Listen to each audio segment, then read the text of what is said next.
Let's talk about how to give better gifts. I feel like all of us for the last, I don't know, like 2-3 weeks have been just like bombarded with endless marketing emails and gift guide newsletters. So many things telling us what to buy and to buy things, and like it's kind of annoying and very overwhelming. So my goal is for this to not be like that. This is not your stereotypical gift guide. I'm not going to just like give you a bunch of things that I think you should buy for people, but I am going to tell you how I approach gift giving and give you some like categories of things or ways of like thinking about gift giving to help you give cooler, better gifts. Now, I love giving gifts. It's like a competitive sport for me in that I just want to give really like thoughtful, personal gifts. And I think that's what frustrates me so much about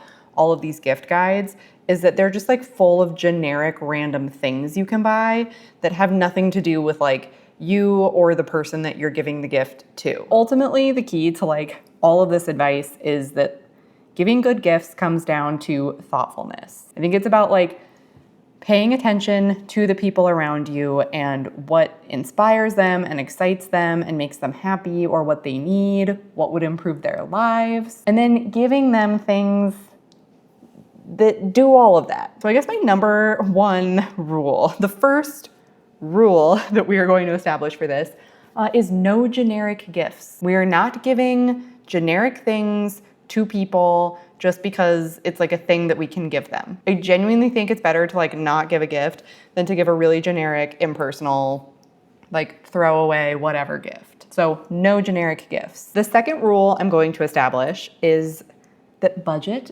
doesn't matter. I have received some very expensive gifts that were terrible gifts. And on the flip side, I've been given some like lovely, incredible, amazing things that I have cherished and treasured that cost nothing or almost nothing. So I really don't think your budget matters. I think you can give good or bad gifts like at any place on the price spectrum. And maybe like the last rule that I'm going to set, just as like an umbrella for contextualizing all the things that we're going to talk about, is that I don't think you should give gifts solely out of a sense of obligation. I understand that there can be, in some families or in some groups of friends, there's kind of an expectation that you have to give everybody a gift. I personally don't feel like that should be the case. I think you should give people gifts when you feel compelled to give them gifts, when you find something that you think they're really going to love. It should be more motivated from that place of spontaneous inspiration instead of just like, I'm checking a box because this is the time of year that we give gifts. That said,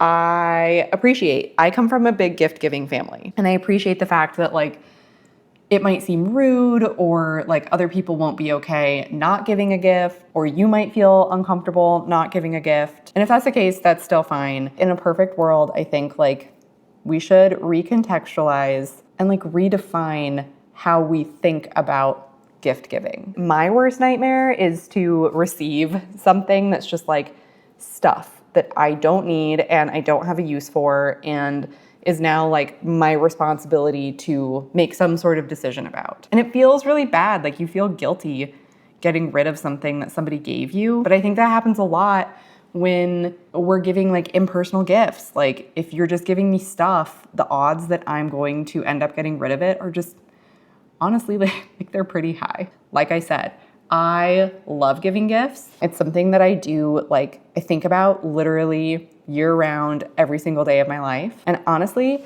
that is my first piece of advice, which is probably too late to help you if you're trying to get a gift like for the holidays in the next couple of weeks. But for next year, my number one piece of advice is to pay attention to what the people around you want or express interest in or need literally every single day. If you're out with a friend and they point something out and they're like, oh, I love this thing. Aha, you now have a perfect idea for a gift. And I will literally, like I have a note in my phone organized by person. And anytime I have an idea of something that I want to give them, I will literally just add it to that list, which means for like all of my friends and family, I have like a running list of like 10 good ideas. So if I ever do need to give them a gift, I can like run over to that list and just pick something. And I'm like, oh, I know they're gonna love this. It's also really fun to be able to surprise people. If it was something that they saw and didn't buy, they'll probably forget about it and move on. And it's really fun to like surprise them with that kind of like, it's like, oh, I was paying attention. I remembered that you said you wanted this thing and you liked this thing. And there's something really nice about demonstrating that you've been like paying attention to the things that they like. In a somewhat similar vein, in terms of like paying attention to what people need every day, the second category of gifts that I really think are like super underrated are like beautiful versions of everyday utilitarian items. If you have a friend who hates their can opener, go find them a really cool can opener. They do exist. Like you can find beautiful, cool, interesting versions of everything that exists in the universe. So I don't think anything is like too utilitarian. Maybe like cleaning supplies. But even then, you could probably find some really cool stuff. So I think like pretty much nothing is too utilitarian as long as you find like a cool, beautiful version of it. Like this can opener, I actually think is really, really cool. It's super interesting design. I love the little red handles on it.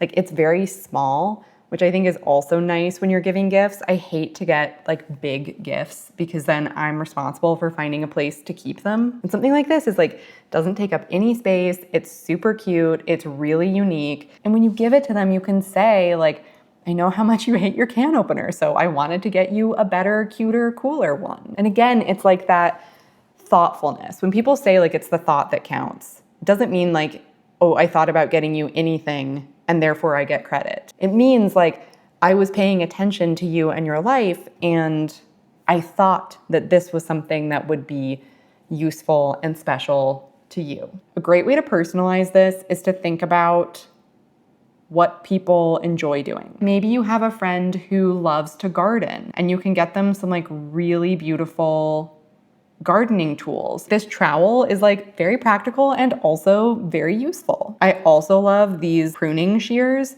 and they're left-handed, which I think is really cool. If you had somebody in your life who likes to garden and is left-handed, getting them left-handed tools is like, oh, it's so useful and so cool and so personal.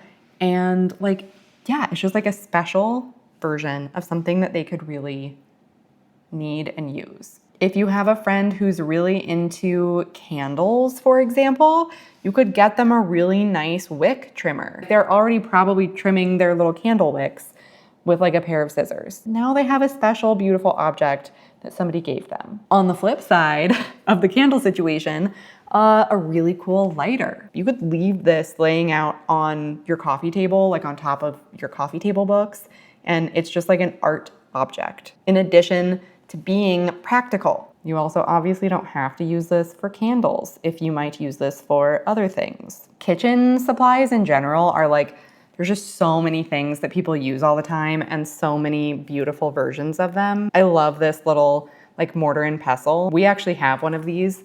It's up on the shelf that we brought back from Japan. And we use it all the time for like grinding spices and things when we're cooking. Practical, useful item, but like also very beautiful. Something like this little honey pot is also adorable. I actually own this. I bought this for myself because we use honey all the time. Like we'll just drizzle it on things and just using it out of the jar, like it's fine, but having this little ceramic honey pot with this like adorable little like honey dipper. Every time I use it, it makes me happy. I'm also a big fan of getting people like pinch pots. I always have a little bowl of salt by the stove. I use it whenever I'm cooking. I really love this little like monster pinch pot. This little guy is so cute. I love that the whole mouth is this like bright punchy red. And I just think it looks so cute, like next to your stove on a little shelf in your kitchen. I also love this little ceramic mussel shell pinch pot. I am a little biased. What I'm currently using as a pinch pot is this oyster shell, like a literal real oyster shell that I brought back from a trip to Copenhagen last year. I got this at a restaurant. I ordered oysters, and the shape and format of the shell was just like perfect for a little pinch pot. So I did wrap this in a napkin and put it in my jacket pocket and take it from the restaurant. And I love it. And I think like you could absolutely give someone a version of this as a gift. And this cost me $0 other than the dollars I was going to spend on dinner anyway. So you could also go that route if you don't want to use an actual oyster shell. I think this little ceramic mussel shell version is adorable. In addition to pinch pots, I think like little spoons are also nice. I love to have like a tiny little dainty spoon for, I don't know, like serving little appetizers or things when we have people over. This spoon I think is literally stunning. It's like jewelry. Like I think it's so beautiful. If you were the kind of person that put like sugar in your tea or coffee, if you had this next to your little sugar bowl on your counter, it's just beautiful. I also love these little like serving spoon sets that are made to look like little sea creatures. If I owned this, I would absolutely pull these out all the time. It's just never gonna like bubble its way up to the top of my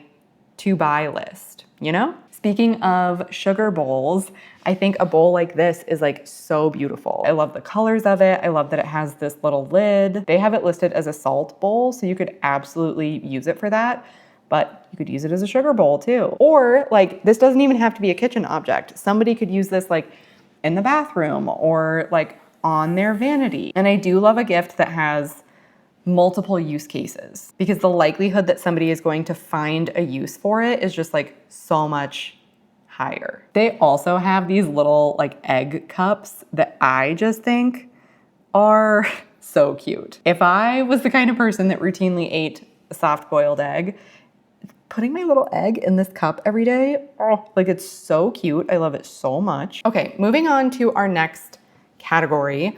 Let's talk about books. I think there's like three main ways to give books. The first is like, I think you can give just like a novel to somebody that you know loves to read. When I do that, I will go through and like either on a note card or like in the book, kind of depends how people feel about writing in books. I will like annotate what I liked about this book and why I think they'll like it. I also think it's very fun to like inscribe books, leave a fun little message in there. So if you're going to give a book, just like a novel or even a nonfiction book, but like just a book, I think annotate it a little bit to make it feel more personal. But there are two other ways that I think giving books can be even more fun and cool. I love to give, for example, pulp books, which if you're not familiar, is just like an older format of book. And they were just these like mass-produced, cheaply printed paperback versions of books. And they were literally printed to be inexpensive, but you can find vintage versions of these now that are so cool. I love to give these books to people who, like, if they have a favorite book or even a movie that they love, a lot of these books are popular enough that they've been turned into movies. So for example, my husband's favorite movie is 2001. So we have a little 2001 book, and like just very, very cool. He's into Stanley Kubrick in general. So we've been amassing a little Stanley Kubrick library. Like we have this very cool Clockwork Orange that has these like orange edged pages. This is the book that Dr. Strangelove was based off of. And like, how cool is that? How cool is that cover art? The Shining, this one I think is so cool. The fact that the edges of the pages are the same color as the cover. And like, look at these. Like, I wish we still printed books like this, honestly. They are such a comfortable format to read. Like I can hold this open with one hand. It's small enough that it like easily fits in a bag or even some of my jacket pockets. We should bring books of this format back, but that's a tangent.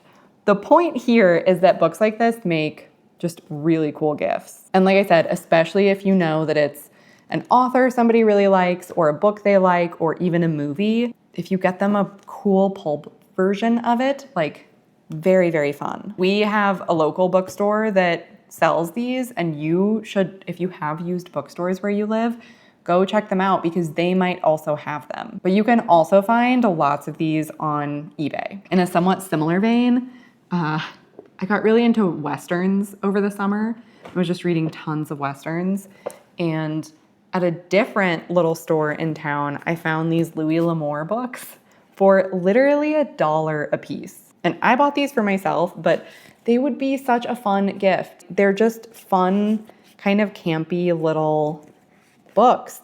And I love to have books in my house. And books like this, I don't know, something about them just feels more special than like a newly printed book that you would go buy at a bookstore in 2025.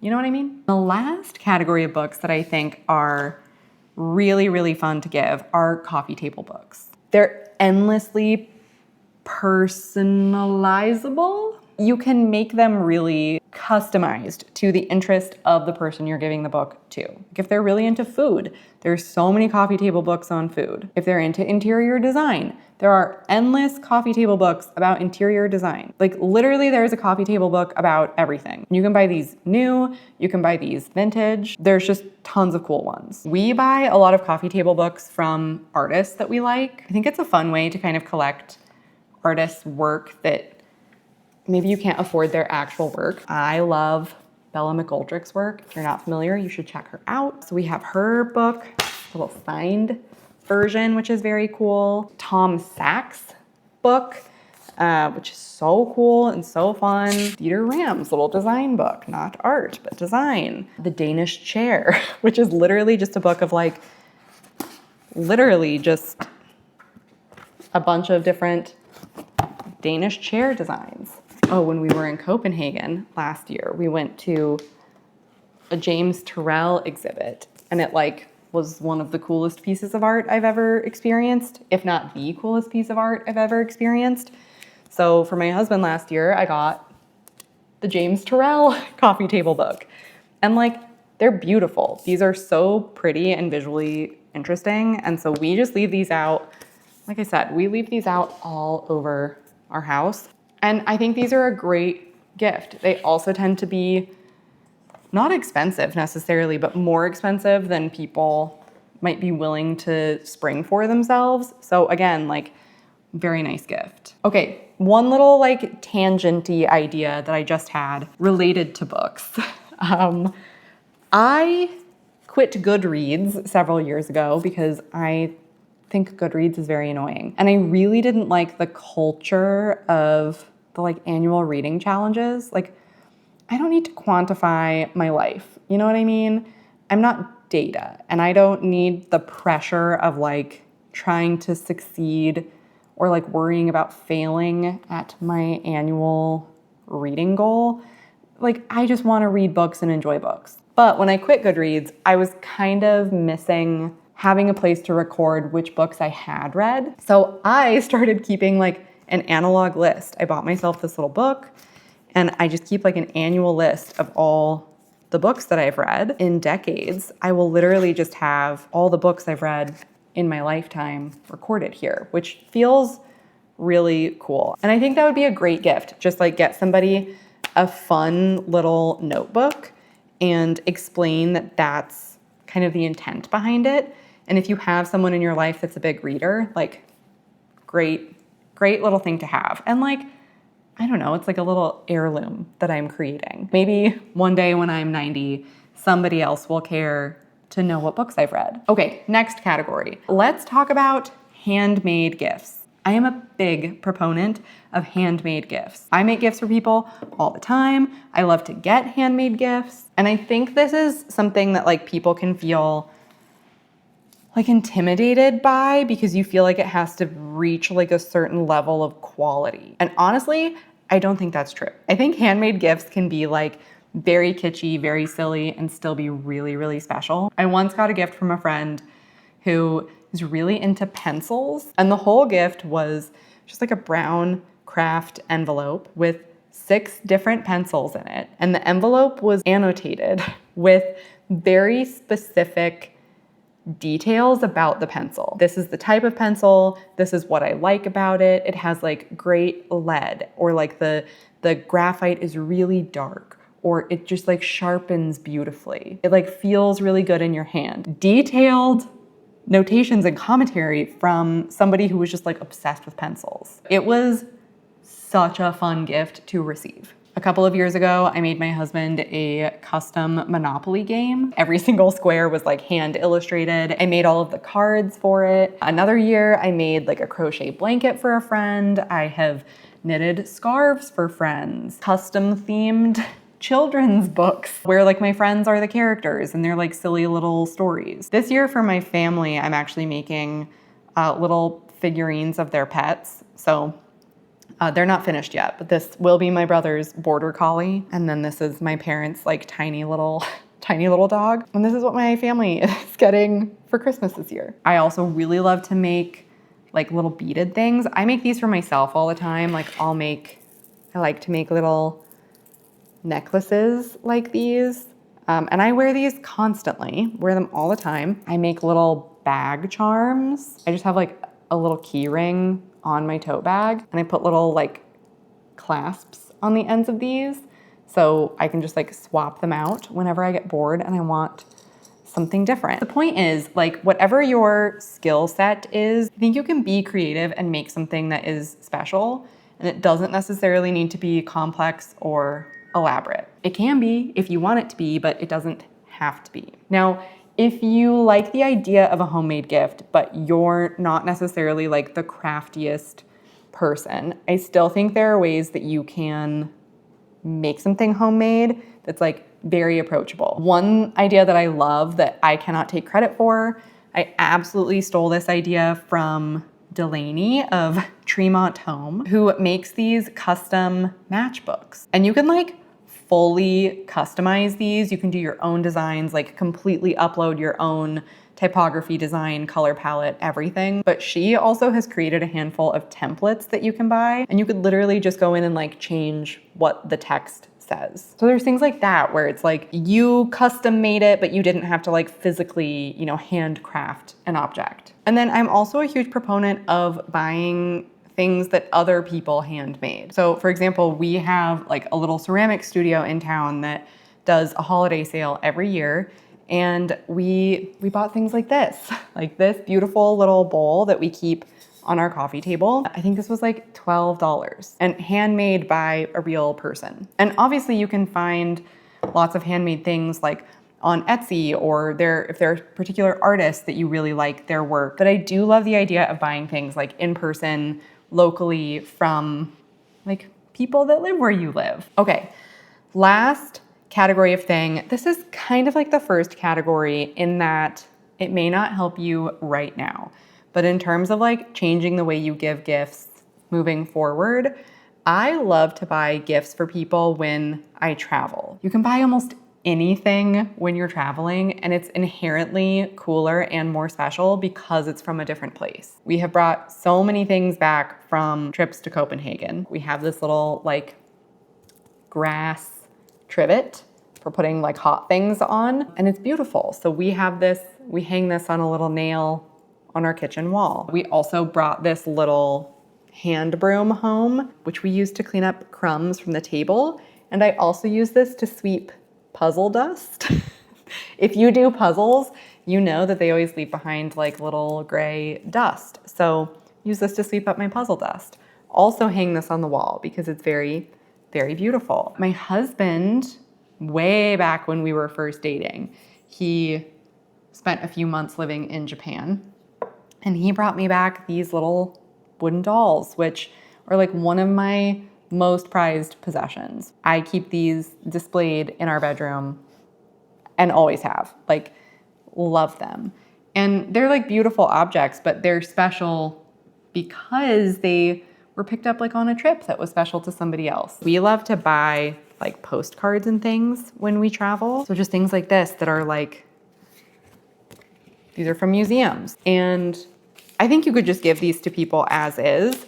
But if you wanted to make them a little bit more special, buy a little frame for this, put it in a pretty mat, and you have just gifted someone a piece of art. And I know I just said that that was the last category, but I lied because I just feel like we need to talk about giving clothes and jewelry and accessories as gifts. Unless you really know what somebody wants and you really know their style, you really know their taste, you really know their size, I think giving clothes as gifts is just like, it's too high stakes. But I do think if you want to give something in that category, there's a few ways to do it to avoid some of the pitfalls. Give things where size doesn't matter. And then also things that are like small accessories. So things where if it's not exactly their style, they still might be able to like sprinkle it in. I love like a graphic little baseball cap. They tend to have, again, it's like kind of a design object. So even if it's something that someone doesn't wear all the time,